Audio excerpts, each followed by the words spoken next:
खमांगणी सा, कुछ जगहें सिर्फ देखी नहीं जाती, उन्हें महसूस किया जाता है। और कुछ रास्ते सिर्फ मंजिल तक नहीं, खुद से भी मिलवा देते हैं।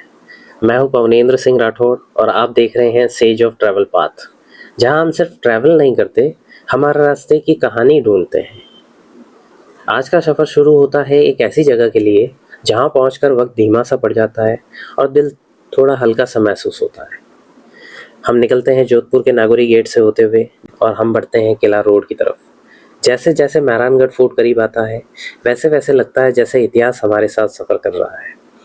थोड़ी ही देर बाद हम नए बने रोड राव जोधा मार्ग पर पहुंचते हैं और मंडोर की तरफ बढ़ते हुए कुछ दूर चलने के बाद एक छोटी सी टेकरी के सामने गढ़कोट के पास एक ऐसा मोड़ आता है जिसके बारे में बहुत कम लोग जानते हैं।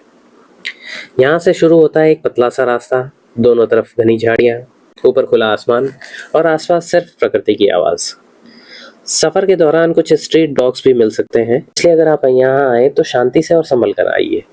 आगे चलने पर एक आयरन गेट दिखाई पड़ता है, उसके बाद प्राइवेट प्रॉपर्टी शुरू होती है और इसी प्राइवेट प्रॉपर्टी के अंदर मौजूद है मंदिर।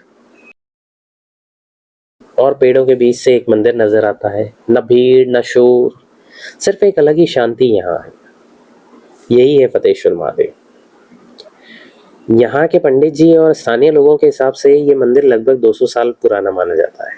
सबसे खास बात, यहाँ भगवान शिव जी का जो शिवलिंग है वो प्राकृतिक शिला रूप में विराजमान है।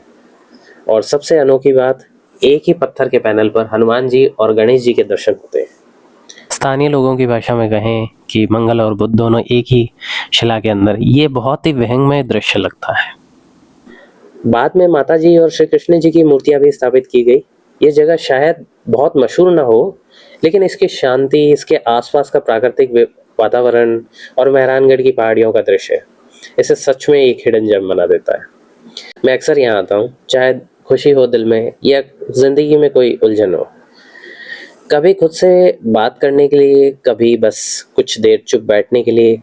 कुछ जगहें मंदिर से बढ़कर होती है, वो हमें सुकून देती है और याद दिलाती है कि सवाल का जवाब शोर में नहीं, कभी कभी सिर्फ खामोशी में मिलता है।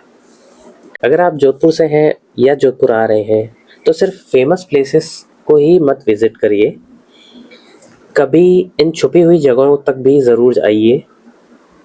हो सकता है कि आपको यहाँ वो सुकून मिल जाए जिसकी तलाश में आप काफ़ी समय से हो।